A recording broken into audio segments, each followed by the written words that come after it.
మరణం ఈ సృష్టిలో పుట్టిన ప్రతి జీవికి ఖచ్చితంగా ఎదురయ్యే ఒకే ఒక సత్యం. నేను ఎప్పటికీ బ్రతికే ఉంటాను అని విర్రవీగే చక్రవర్తుల నుంచి పూరి గుడిసెలో బ్రతికే సామాన్యుడి దాకా ఎవరైనా కాలం తీరాక ఆ మృత్యుదేవత ఒడిలోకి చేరాల్సిందే. భగవద్గీతలోని శ్రీకృష్ణ పరమాత్మ చెప్పినట్లు జాతశేహి ధ్రువో మృత్యః ధ్రువం జన్మ మృత్యసచ అంటే పుట్టిన వాడికి మరణం తథ్యం, మరణించిన వాడు మళ్ళీ జన్మించక తప్పదు. అదే సృష్టి ధర్మం. మానవ కల్పిత మతాల వారు ఏం చెప్పుకున్నా ఇది మాత్రమే సత్యం. కానీ మరణం ఎప్పుడు వస్తుంది, ఎలా వస్తుంది, ఆఖరి శ్వాస విడిచే ముందు మనిషికి ఏమవుతుంది వంటి ప్రశ్నలు మానవాళిని వేలాది సంవత్సరాలుగా వెంటాడుతూనే ఉన్నాయి. మోడర్న్ సైన్స్ నేటికి మరణం తర్వాత ఏమవుతుందనే దానికి ఖచ్చితమైన సమాధానం చెప్పలేకపోతుంది. కానీ మన సనాతన ధర్మంలో సాక్షాత్తు ఆ శ్రీ మహావిష్ణువు తన వాహనమైన గరుత్మంతుడికి ఈ మృత్యు రహస్యాలను పూసగుచ్చినట్లు వివరించాడు. అదే గరుడ పురాణం. ఈ రోజు మనం గరుడ పురాణం, శివపురాణం మరియు ఇతర ప్రాచీన గ్రంథాల ఆధారంగా మరణం రాకముందు మనిషికి కనిపించే ఆశ్చర్యకరమైన, భయంకరమైన సంకేతాలు ఏమిటో, మన సనాతన ధర్మం మరణాన్ని ఎలా అర్థం చేసుకుందో వివరంగా తెలుసుకుందాం. వీడియో పూర్తయ్యేసరికి మీ ఆలోచన విధానం పూర్తిగా మారిపోవటం ఖాయం. వీడియోను చివరిదాకా చూసి మీ అభిప్రాయాలను కామెంట్స్ ద్వారా తెలియజేస్తారని ఆశిస్తున్నాను. గరుడ పురాణంలోని ప్రేతఖండంలో పాప పుణ్యాలు, నరకలోకాలు, ఆత్మ ప్రయాణం గురించి అద్భుతమైన వర్ణన ఉంది. ఒకసారి పక్షిరాజు అయిన గరుత్మంతుడు శ్రీ మహావిష్ణువును ఇలా అడిగాడు: స్వామి, మనిషి ఆయుస్సు తీరిపోయిందని తెలుసుకోవటం ఎలా?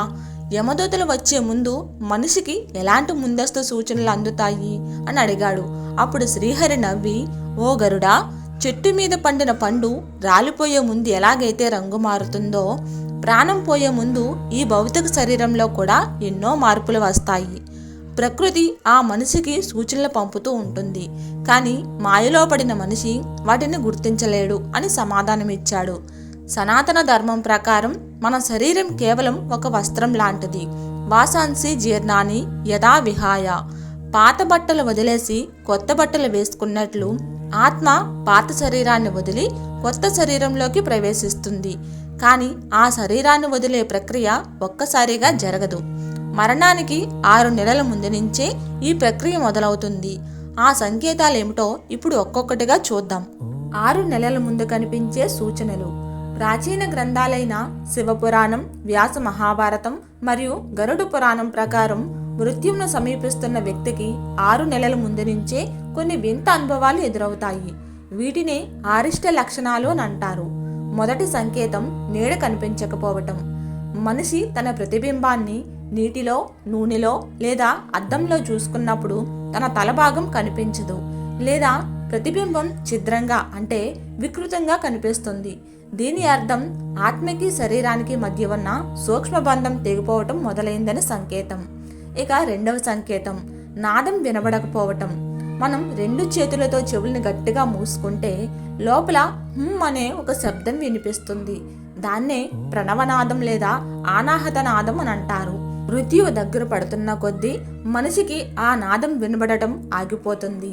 లోపల ప్రాణవాయువు క్షీణిస్తుందనటానికి ఇది మొదటి భౌతిక సంకేతం. మూడవ సంకేతం ముక్కు చివర కనిపించకపోవటం. ఒక వ్యక్తి 2 కళ్ళతో తన ముక్కు చివరను తాను చూడలేకపోతే అతని ప్రాణం త్వరలో గాలిలో కలవబోతుందని గరుడ పురాణం చెప్తుంది. సైంటిఫిక్ గా చూసుకున్న నరాల బలహీనత, కంటి చూపు క్షీణించడం మరణానికి ముందు జరిగే పరిణామాలే. కాలం గడుస్తున్న కొద్దీ మృత్యువు ముంచుకొస్తుంది. మరణానికి ఖచ్చితంగా 1 నెల రోజుల ముందు శరీరంలోని పంచేంద్రియాలలో తీవ్రమైన మార్పులు వస్తాయి. ఇక 4వ సంకేతం రంగుల మార్పు. సూర్యుడు, చంద్రుడు లేదా ఆకాశం ఎర్రగా లేదా నల్లగా కనిపిస్తాయి. పగటిపూట నక్షత్రాలు కనిపించినట్లు భ్రమపడతారు. సైన్స్ పరంగా కంటిలోని రెటీనా మరియు బ్రెయిన్ మధ్య ఉన్న సంబంధం తెగిపోవటాన్ని ఇది సూచిస్తుంది. 5వ సంకేతం వాసనలు తెలియకపోవటం. ఆరిపోయిన దీపం వాసన లేదా ఇంట్లో పూజకు వాడే ధూపం వాసన అకస్మాత్తుగా శవాల వాసనలాగా అనిపిస్తుంది, లేదా వాసన చూసే శక్తే పూర్తిగా నశించిపోతుంది. పంచభూతాల్లో ఒకటైన పృథ్వీ తాలూకు గుణమైన వాసనను గ్రహించే శక్తిని ఆత్మ వదిలేస్తుందని సనాతన ధర్మం వివరిస్తుంది. 6వ సంకేతం కలలు. ఇది చాలా భయంకరమైనది. కలలోని ఆ వ్యక్తి దట్టమైన అడవిలో ఒంటరిగా నడుస్తున్నట్లు, గాడిద, ఒంటె లేదా పందిపైన కూర్చొని దక్షిణ దిశగా ప్రయాణిస్తున్నట్లు కలలు వస్తాయి. దక్షిణ దిశ యమధర్మరాజుకు ప్రతీక. యమలోకం వైపు తన ప్రయాణం మొదలైందని సబ్ కాన్షియస్ మైండ్ ఇచ్చే సంకేతాలు ఇవి. చివరి క్షణాలు, ప్రాణం పోయే సమయం. సమయం దగ్గర పడింది. ఆఖరి రోజు, చివరి గడియలు. ఇక్కడే గరుడ పురాణం మనిషి పడే మానసిక సంఘర్షణను అత్యంత స్పష్టంగా కళ్ళకు కట్టినట్లు వర్ణించింది. 7వ సంకేతం యమదూతల రాక. మరణించే సమయానికి వ్యక్తి చుట్టూ ఉన్న ప్రపంచం కనబడదు. కేవలం ఆకాశం వైపు చూస్తూ ఉంటారు. పాపాలు ఎక్కువగా చేసిన వారికి 2 భయంకరమైన యమదూతలు కనిపిస్తారు. వారిని చూసి భయంతో ఆ వ్యక్తికి నోటమాట రాదు, గొంతు ఎండిపోతుంది. 8వ సంకేతం కళ్ళు, నోరు తెరుచుకోవటం. శరీరం చల్లబడిపోతుంది. ప్రాణం బ్రహ్మరంధ్రం గుండా కానీ, కళ్ళు, చెవులు లేదా నోటు గుండా కానీ బయటకు వెళ్ళటానికి ప్రయత్నిస్తుంది. పుణ్యాత్మలకు ప్రాణం పైనుండి వెళ్తే, పాపాత్మలకు ప్రాణం కింది మార్గాల గుండా వెళ్తుందని పురాణాలు చెబుతున్నాయి. 9వ సంకేతం గత జన్మల లేక ఈ జన్మ స్మృతులు. దీన్ని ఆధునిక శాస్త్రం లైఫ్ రివ్యూ అంటుంది. చనిపోయే ముందు ఒక్క సెకనులో తాను ఈ జీవితంలో చేసిన మంచి చెడు మొత్తం ఒక సినిమా రీల్ లాగా కళ్ళ ముందు తిరుగుతుంది. ఎవరికైతే అన్యాయం చేశాడో వాళ్ళ ముఖాలు గుర్తొస్తాయి. పశ్చాత్తాపం కలుగుతుంది. కానీ అప్పటికే కాలం చేయి దాటిపోయి ఉంటుంది. మరణం అంటే ముగింపు కాదు, ఒక కొత్త ప్రయాణానికి నాంది. అందుకే సనాతన ధర్మంలో మరణాన్ని ఒక అశుభంగా కాకుండా ఆత్మకు జరిగే ఒక సంస్కారంగా చూశారు. గరుడ పురాణం భౌతిక సంకేతాలు చెప్తే, మన ఉపనిషత్తులు మరణం వెనుక ఉన్న మెకానిజంని ఎంతో సైంటిఫిక్గా వివరించాయి. బృహదారణ్యక ఉపనిషత్తు మరణాన్ని ఒక అద్భుతమైన ఉదాహరణతో చెప్పింది. ఒక రాజు తన ప్రయాణానికి ముందు తన సైన్యాన్నంతా ఎలాగైతే తన చుట్టూ సమకరించుకుంటాడో, అలాగే ఆత్మ శరీరాన్ని వదిలే ముందు కన్ను, చెవి, ముక్కు వంటి అన్ని ఇంద్రియాలలోని శక్తిని తనలో లాగేసుకుంటుంది. అందుకే చనిపోయే ముందు మనిషికి మాట పడిపోతుంది, కళ్ళు పైకి తేలుతాయి, ఆఖరణ గుండె ఆగుతుంది.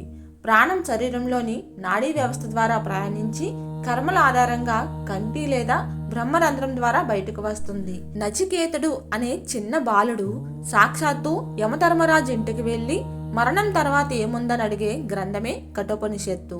యముడు చెబుతాడు, ఓ నచికేత, మరణం అనేది అజ్ఞానులకు మాత్రమే ముగింపు. ఆత్మకు పుట్టుక, మరణం లేవు. శరీరం రథం, ఆత్మ రథసారథి.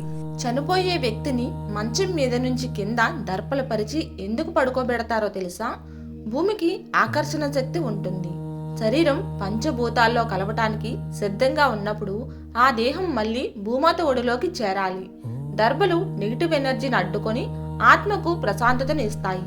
నోట్లో తులసి తీర్థం పోయడం వెనుక కూడా సైన్స్ ఉంది. తులసిలో ఉన్న యాంటీ ఆక్సిడెంట్స్ మరియు ప్రాణశక్తి ప్రాణం వదిలేటప్పుడు వచ్చే ఆయాసాన్ని, గొంతులో కఫం అడ్డుపడటాన్ని తగ్గిస్తాయి. ఆఖరి క్షణంలో భగవంతుని నామం వినటం వల్ల ఆత్మకు మోక్ష మార్గం దొరుకుతుందని భగవద్గీతలో సాక్షాత్తు కృష్ణ పరమాత్మ చెప్పాడు. ఆఖరి శ్వాసలో నన్ను ఎవరు స్మరిస్తారో వారు నన్ను చేరుకుంటారు అని చెప్తాడు. దీనికి ఉదాహరణగా శ్రీమద్ భాగవతంలోని అజామిలుడు కథ ఉంది.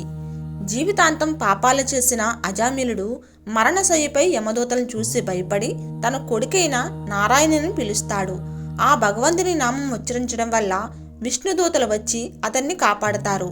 దీని వెనుకున్న సైన్స్ ఏంటి? చనిపోయే ముందు మెదడులోని పైనల్ గ్లాండ్ అత్యధిక మోతాదులో DMT అనబడే ఒక కెమికల్ను రిలీజ్ చేస్తుంది. ఇది మనిషికి కాలం, స్థలం లేని ఒక డైమెన్షన్ను చూపిస్తుంది. ఆ సమయంలో మన సబ్ కాన్షియస్ మైండ్లో అత్యధిక బలంగా నాటుకున్న విషయాలే మనకు కనిపిస్తాయి. దేవుని నమ్మితే కాంతి కనిపిస్తుంది, భయాలు ఉంటే రాక్షసులు కనిపిస్తారు. దీనినే మన పురాణాలు యమదూతలు, విష్ణుదూతలు అని వర్ణించాయి.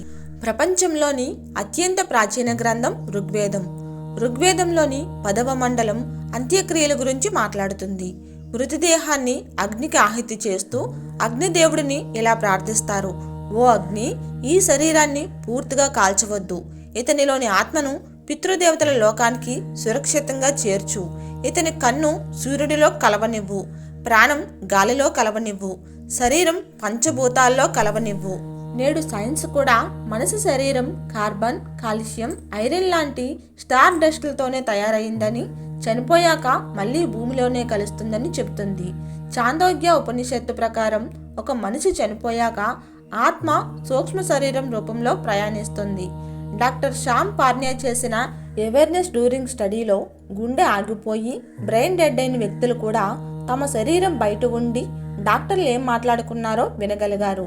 ఉపనిషత్తులు చెప్పిన సూక్ష్మ శరీరం కాన్సెప్టుకు ఇంతకంటే గొప్ప సైంటిఫిక్ నిదర్శనం ఏం కావాలి?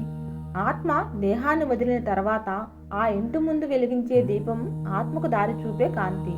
వారు చేసే దాన ధర్మాలు, పిండ ప్రదానం అన్నీ కూడా ఆ ఆత్మ వైతర్ని నదిని దాటి యమలోకానికి చేరుకోవటానికి చేసే సహాయాలే. మిత్రులారా, ఇదంతా విన్నాక మీకు అర్థమయ్యే ఉంటుంది. గరుడ పురాణం మరణాన్ని చూసి భయపడమని చెప్పలేదు. కర్మ సిద్ధాంతాన్ని గుర్తు చేసి బ్రతికి ఉన్నప్పుడు ధర్మంగా ఎలా బ్రతకాలో నేర్పించింది.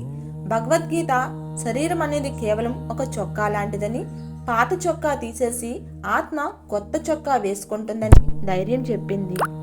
ఉపనిషత్తులు ఆత్మజ్ఞానాన్ని అందించాయి.